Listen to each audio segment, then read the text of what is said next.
please remember to leave a like, a comment, share the video about, and if you haven't already, subscribe. Thank you.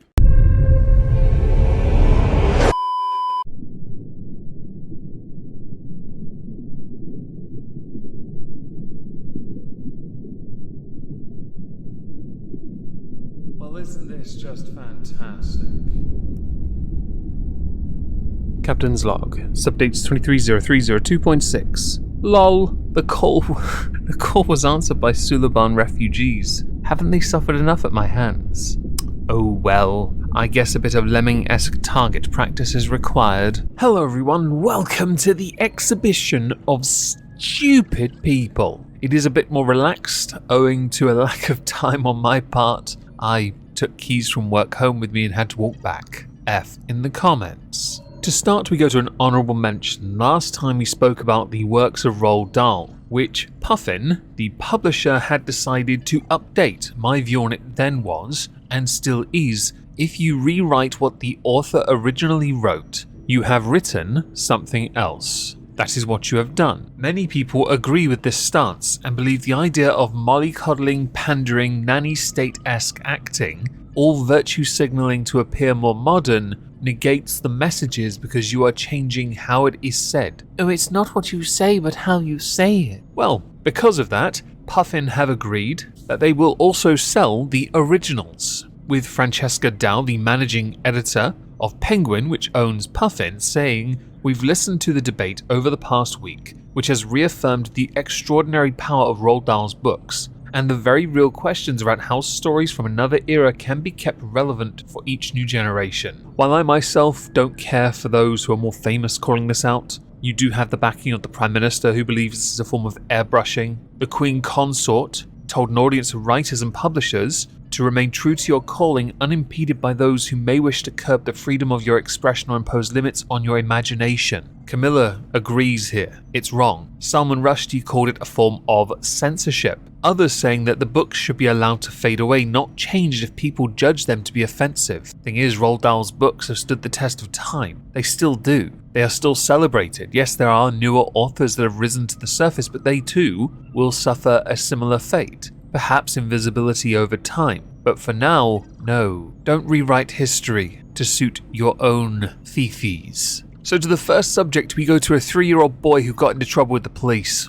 So for obvious reasons, I can't show you a picture of the child in question. His name is Marley Kempster Fury. He is 3 years old, from Lichfield, Staffordshire, and he got into trouble with the police because he waved at his neighbours. 2 officers turned up at his door and warned him not to hang in windows because he had no clothes on. That's right, everyone. He said hello to them while his tallywhacker was out, and this warranted police time. This meant the police, who are useless at the best of times, went to his home and told him off, because how dare he be nudie naked in his home at the age of 3 while waving at a neighbour who clearly called the police because they had a guilty conscience. His eyes were further up, and a register is in your future. The kid, no lie, thought he was going to be arrested because of this. So much so he hid behind his mother while the police were telling his mum off. The mother, speaking to a journalist, said you'd think neighbours would have better things to do than report toddlers for being naked,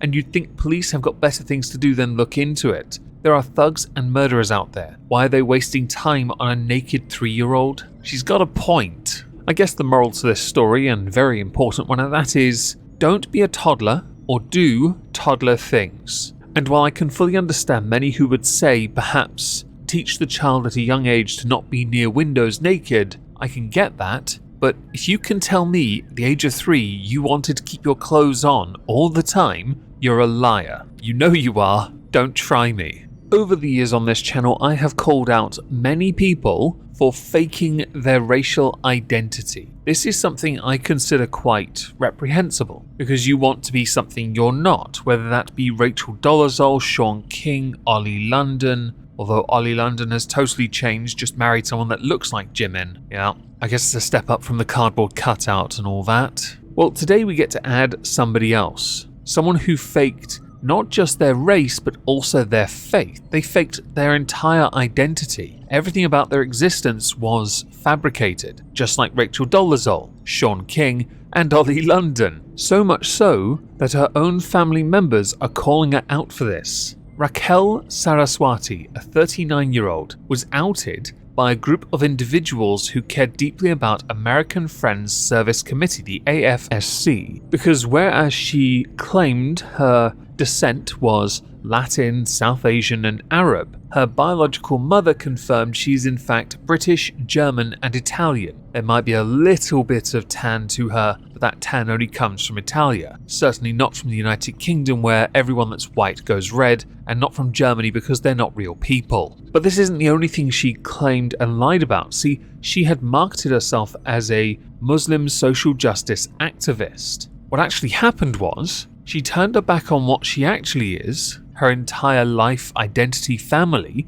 while attending a boarding school because she became intrigued by her Turkish roommate's faith. That's all it was. The school in question was the Emma Willard School in Troy, New York. This is her before, this is her after.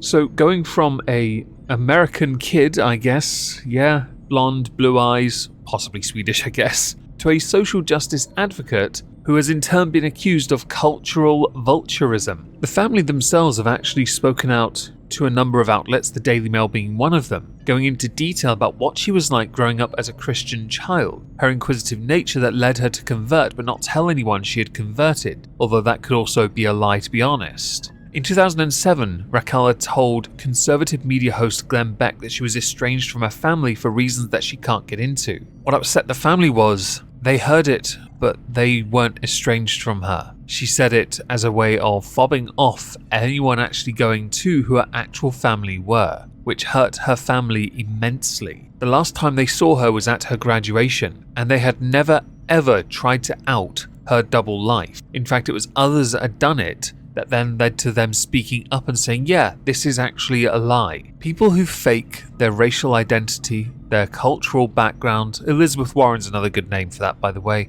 people who fake what they actually are. You undermine other people's problems and or struggles. You tokenize what they are as a way of saying, I can fit in because I made these changes. You don't fit in because you made the changes. You put on a mask. Eventually the mask either slips or comes off because it's never permanent. You can claim to be like Martina Big if you want, but in reality, that's also a mask that will wear off, either when the money dries up or when those honkers pop. The AFSC have given a statement on this whole situation. Currently, Saraswati works as the company's Chief Equity, Inclusion and Culture Officer that remains loyal to the mission of the AFSC. They believe her, which is interesting because her very white family are like, but bruh, no, she's lied to you, she's misrepresented her heritage. But they are looking into how they can, with kindness, grace and integrity, deal with this.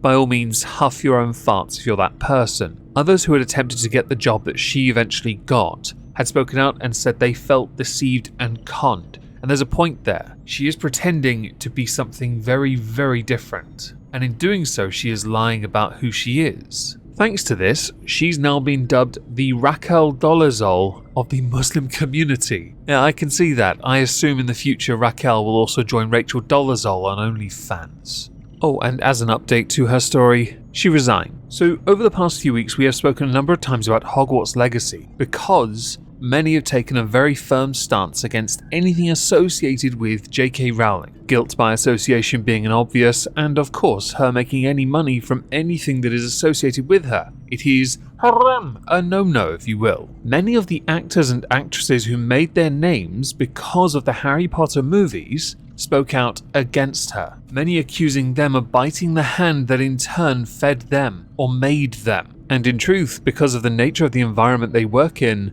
it just showed they, like everyone else within it, lack any conviction. Mob mentality dictating their futures. How sad. One that hasn't quite been bent in that manner is Ivana Lynch, who portrayed Luna Lovegood in the films. During a number of Instagram videos, she admitted she was a bit shocked by the backlash against J.K. Rowling, being quoted as saying, "I was shocked by the backlash, especially when she wrote her essay, revealing experiences in her unhappy first marriage. I just felt that her character has always been to advocate for the most vulnerable members of society. The problem is that there's a disagreement over who's the most vulnerable. I do wish people would just give her more grace and listen to her. She even admitted that her favourite books are still the Harry Potter books, again something I saw when watching her Instagram videos. Now, when JK had initially made her comments about what a woman is and other such related comments, that got her into trouble, Ivana had deemed her irresponsible, writing at the time, "I won't be helping to marginalise trans women and men further. I think it is irresponsible to discuss such a delicate topic over Twitter through fragmented thoughts, and I wish Joe wouldn't. That said, as a friend and admirer of Joe, I can't forget what a generous and loving person she is." She went on to admit she was very naive when she waded into debate. Now she understands both sides of the story, conceding she didn't know there were two sides and had a view of good and bad, but further conceding that JK has been also highlighting the voices of people who've detransitioned, highlighting that there is more to this than simply black and blue, right and wrong, the infamous two solutions, when there is always going to be more. There really is. And it's very interesting to me to see someone who now understands more context, because that's the point. Many don't get a lot of this is context-based. I would also argue, where Ivana has said that perhaps JK shouldn't have done this on Twitter, JK has done herself no favours when she's spoken out on other platforms, mostly because the bias and the absolute vitriol she receives means she is ill-prepared to properly respond. But also, I don't think she really cares enough to respond anymore. People are showing how mob mentality tribalist they are, instead of critical thought. I guess in the grand scheme of what this series is about, this isn't so much stupid as it is an opportunity for people to discuss how someone has been willing to change by sitting down and listening to everyone involved. I know others are going to say, but my verse is different, when actually you present the exact same arguments just with different words. Lived experience is important, no one's negating that. But so is the lived experience of others who disagree with you. It is very important to understand that. Yet it is often overlooked because, as Ivana herself mentioned, it's all about who is the most vulnerable. That is how the Oppression Olympics usually work. And I can't believe I've just had to say that again. It's been a while,